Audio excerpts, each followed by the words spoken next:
훈육과 통일성. 한 가지, 한 가지에 집중하는 훈련은 어렸을 때 시작된다.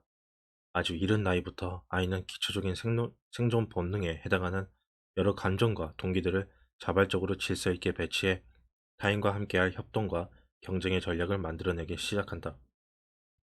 정상적으로 자란 아이라면 사회적으로 바람직한 동시에 심리적으로 건강한 방식으로 이 일을 해나간다.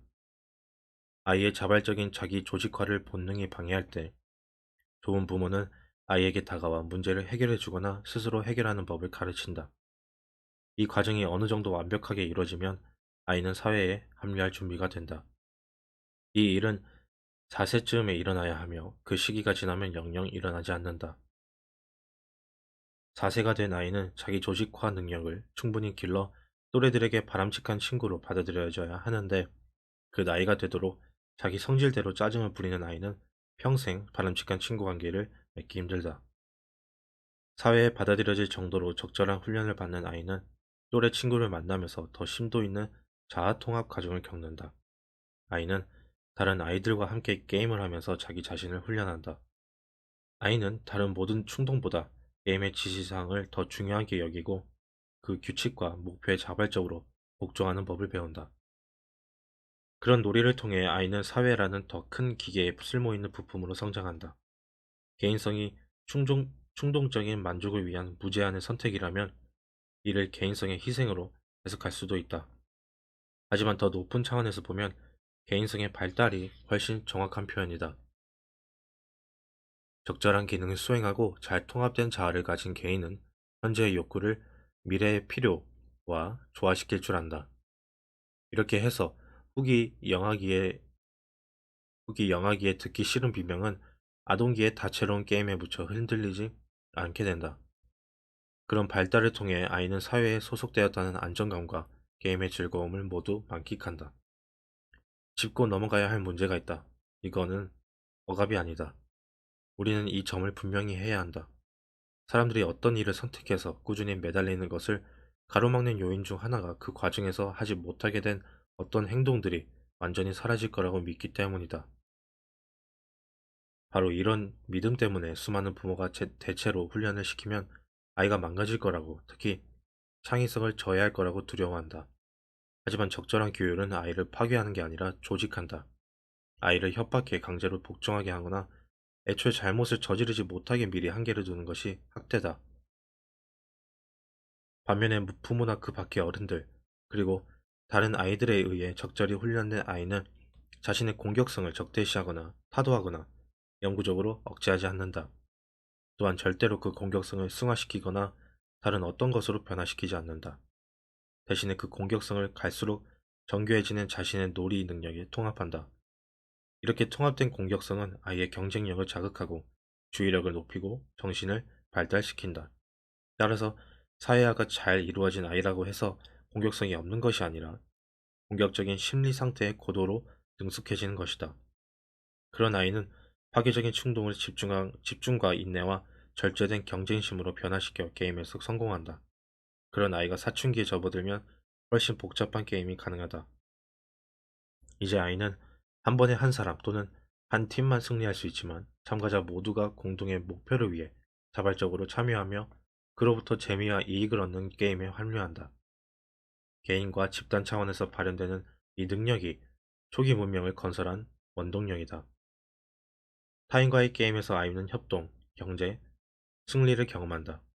이 준비 단계를 거쳐야 아이는 좀 더 영구적인 선택을 할 수 있고 성공한 어른이 될 수 있다.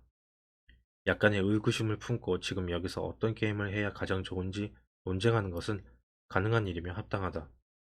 하지만 모든 게임이 불필요하다고 선언하는 건 합당하지 않다. 마찬가지로 어떤 도덕이 불가피한 도덕인가에 대해 논쟁을 벌일 수는 있지만 도덕 자체가 불필요하다고 주장할 수는 없다.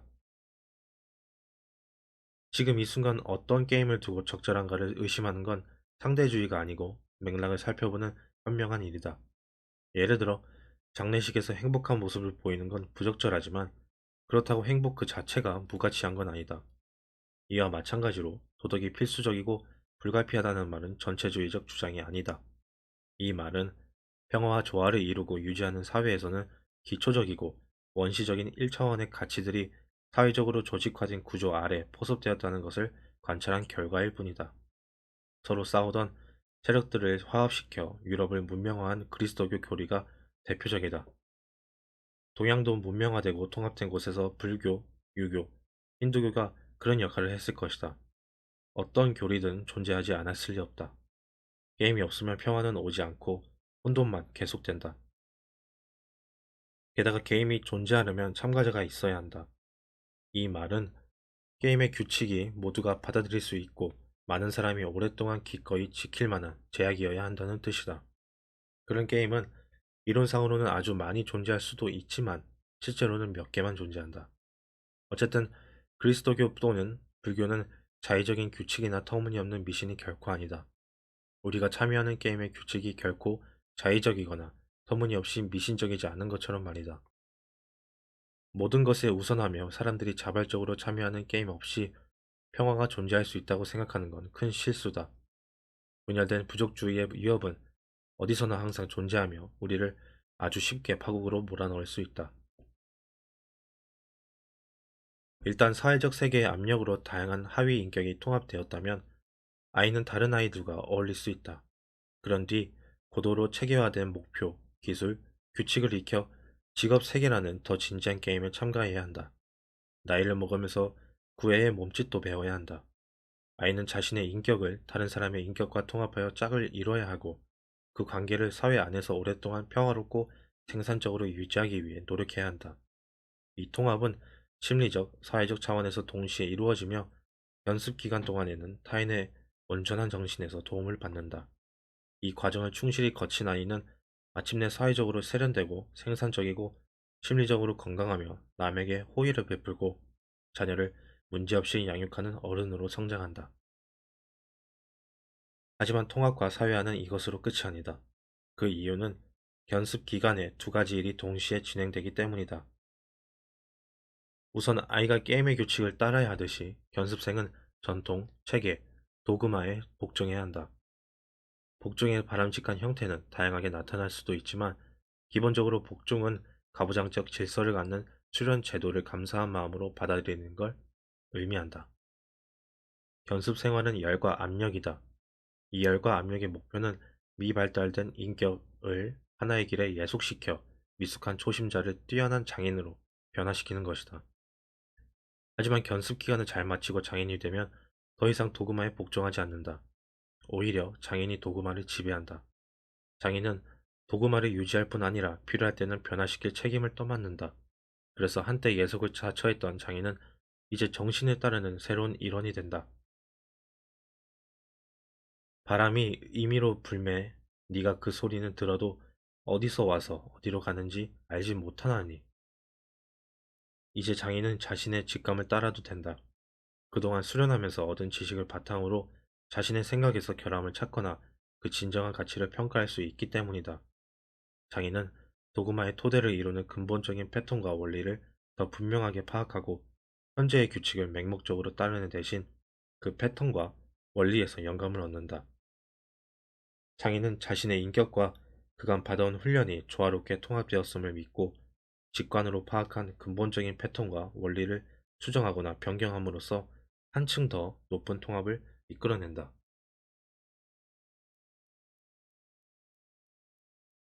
도그마와 정신.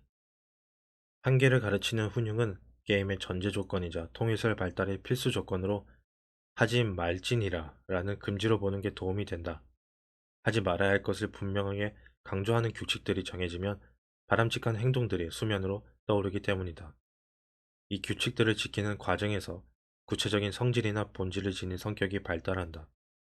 다른 것과 마찬가지로 이 생각 역시 우리 문화의 토대를 이루는 이야기들에 이미 함축되어 있다. 특히 마가복음에서 명확히 볼 수 있는데 그 복음서는 가장 영향력 있는 게임의 규칙 중 하나인 모세의 십계명에 대한 그리스도의 해설을 담고 있다. 모세의 십계명은 다음과 같다. 1. 나 이외에 다른 신을 섬기지 마라. 2. 우상을 섬기지 마라. 3. 하나님의 이름을 망령되이 부르지 마라. 4. 안식일을 거룩히 지켜라. 5. 너희 부모를 공경하라. 6. 살인하지 마라. 7. 간음하지 마라. 8. 도둑질하지 마라. 9. 이웃에 대하여 거짓 증언을 하지 마라. 10. 네 이웃의 재물을 탐내지 마라. 첫 번째는 최고의 통일성을 목표로 두라는 말이며 두 번째는 거짓 우상을 숭배하면 위험하다는 경고다. 세 번째는 신의 이름을 빌려 고의로 죄악을 범하지 말라는 뜻이며 네 번째는 정기적으로 시간을 내어 무엇이 진정으로 가치 있거나 성스러운 것인지를 생각해 보라는 의미다. 다섯 번째는 가족이 함께 모여 지내며 자식이 부모의 희생에 공경, 존중, 감사를 표해야 한다는 말이다. 여섯 번째는 살인을 금지함으로써 여러 세대에 걸친 반목의 순환에 빠지지 말라는 명령이다. 일곱 번째는 결혼 서약의 신성함을 더럽히지 말라는 명령으로 다섯 번째 계명과 함께 가족의 안전과 가치가 다른 어떤 것보다 중요함을 강조한다. 여덟 번째는 열심히 정직하게 일하는 사람들이 노력의 결실을 맺을 수 있게 하라는 명령으로 문명사회의 기초가 된다. 아홉 번째는 법을 무기로 사용하지 말고 법의 온전함을 유지하라는 명령이고 열 번째는 시기와 그로 인한 분노가 세상을 파괴하는 가장 강한 힘이 될 수 있다는 경고다. 십계명은 게임이 반복될 수 있는 안정된 사회가 지켜야 할 최소 규칙이다. 십계명은 출애굽기에 명시된 규칙이자 잊을 수 없는 이야기의 한 부분이다. 하지만 십계명은 규칙들로부터 나타나지만 동시에 규칙들을 초월하며 규칙의 본질을 새롭게 구성하는 어떤 것을 가리킨다. 핵심은 다음과 같다. 사회가 결정한 규칙, 전통에 의해 공식화된 규칙에 자발적으로 복종하라. 그러면 규칙을 초월하는 어떤 통일성이 출현할 것이다. 만일 구체적인 목표에 집중하여 그것을 끝까지 해낸다면 그 통일성은 당신의 잠재적 존재의 일부가 될 것이다. 이와 관련된 이야기가 마가복음에 나온다. 이야기는 그리스도가 예루살렘 성전을 둘러보는 장면으로 시작한다. 그곳에서 그리스도는 매매하는 자들과 돈을 바꾸는 자들을 내쫓고 놀라우리 많지 권위 있게 무리를 제압했다 한다. 그런 뒤 대제상, 대제사장들과 서기관들이 듣고 예수를 어떻게 죽일까 하고 꾀하니 이는 무리가 다 그의 교훈을 놀랍게 여김으로 그를 두려워하밀러라 라고 전한다. 결국 그들은 서로 공모하여 이 이상한 예언자를 의심하고 그를 꾀어 이단적이고 위험할 수도 있다는 말을 하게끔 유도하기 위해 사람을 보낸다. 그들이 예수의 말씀을 책잡으려 하여 바리새인과 헤롯 땅 중에서 사람을 보내매 그리스도가 그야말로 장인의 솜씨로 그들의 질문을 처리하자 그들은 분을 삭히며 입을 다물었다. 이 단락 후반의 교활하기 짝이 없지만 속으로는 마지못해 그리스도를 존경했을 사람이 가장 어렵고 음험한 질문을 던진다. 서기관 중 한 사람이 그들이 변론하는 것을 듣고 예수께서 잘 대답하신 줄을 알고 나와봐 묻되 모든 계명 중에 첫째가 무엇이니까? 예수께서 대답하시되 첫째는 이것이니 이스라엘아 들으라. 주 곧 우리 하나님은 유일한 주시라.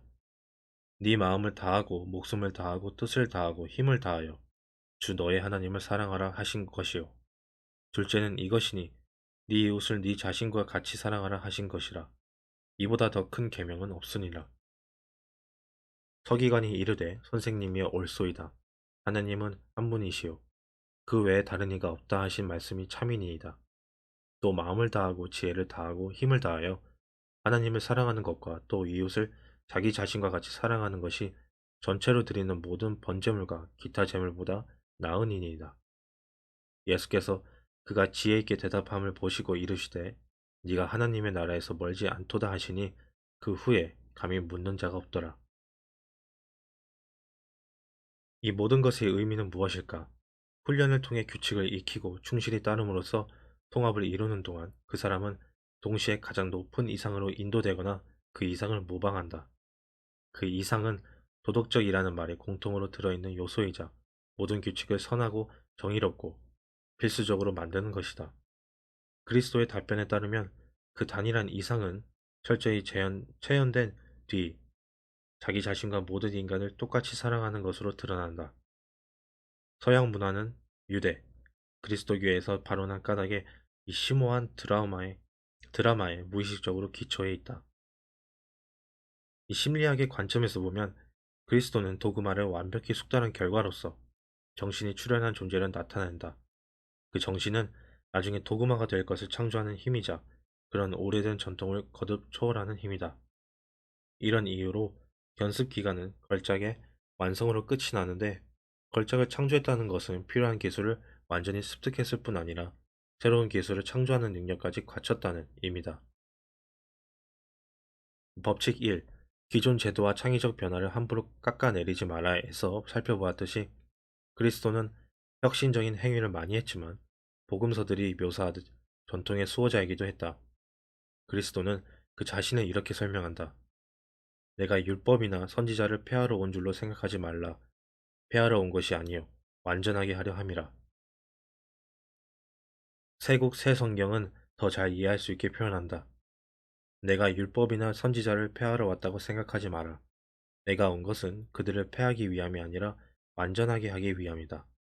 따라서 그리스도는 전통의 산물이자 전통을 창조하고 변화시키는 존재다. 구약 성경에도 이와 똑같은 패턴의 갈등이 가득하다. 구약 성경은 대부분 불가피하게 타락하여 권력에 이용되는 도그마의 선지자들이 어떤 정신을 가지고 반대했는지를 연이어 들려준다. 그런 본보기들을 따라하는 인격이야말로 가장 근원적인 의미에서 서양 정신의 정수라 할 수 있다. 한 가지를 위해 진심으로 노력한다면 당신은 변할 것이다. 또한 한때 여럿이었던 당신은 하나가 되기 시작할 것이다. 그 하나가 잘 성장했을 때 당신은 그저 희생, 노력, 집중을 통해 모양을 갖춘 훈련된 존재에 머물지 않고 사회와 합의를 이루는 통일된 인격으로서 규율 또는 문명을 창조하고 파괴하고 변화시키는 존재가 된다. 이는 모두가 안심하고 따르는 질서, 혼돈으로부터 어렵게 얻어낸 질서를 뒷받침하는 진리의 말이다. 최소한 한 가지 일에 최대한 파고들고 그 결과를 지켜보라.